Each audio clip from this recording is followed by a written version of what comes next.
सोना किनिया प्लान करुले आपण खुशी खबर केते टंका ह्रास होला नुआ दर केते रही जहाँ आम भिडियो जाना जदि आपण मैंने किनिया जाऊे से टଙ୍କା दे किनी पारे तेज आम ओडिशा दर उभय 22 कैरेट 24 कैरेट दाम केते रही आसतु जाना हेले ता पूर्व भिडियो को लाइक करूँ सब्सक्राइब करनथिले एबे सब्सक्राइब करी पाखर थिबा घंटी चिन्ह को दबाई दिंतु।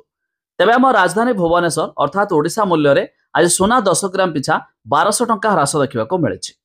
तेबे शुद्ध सोना 24 कैरेट दाम रे 10 ग्राम जहाँकि प्योर गोल्ड रो दाम रही 1,03,400 टंका।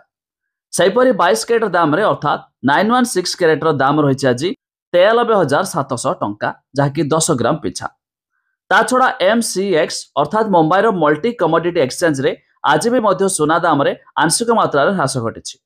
तेबे शुद्ध सोना 24 कैरेट दाम रे 10 ग्राम प्रति 1,04,200 टंका रही बेले 22 कैरेट दाम रे 10 ग्राम प्रति 94,650 टंका देखा मिली। यह छड़ा दिल्ली रो सरफा बाजार रे आज भी मध्य सोना दाम 10 ग्राम पिछा 1800 टंका ह्रास देखा मिली। तेबे शुद्ध सोना 24 कैरेट दाम रे 10 ग्राम प्रति 1,03,750 टंका रही बेले 22 कैरेट दाम रे 10 ग्राम प्रति 93,680 टंका रही आज दर में।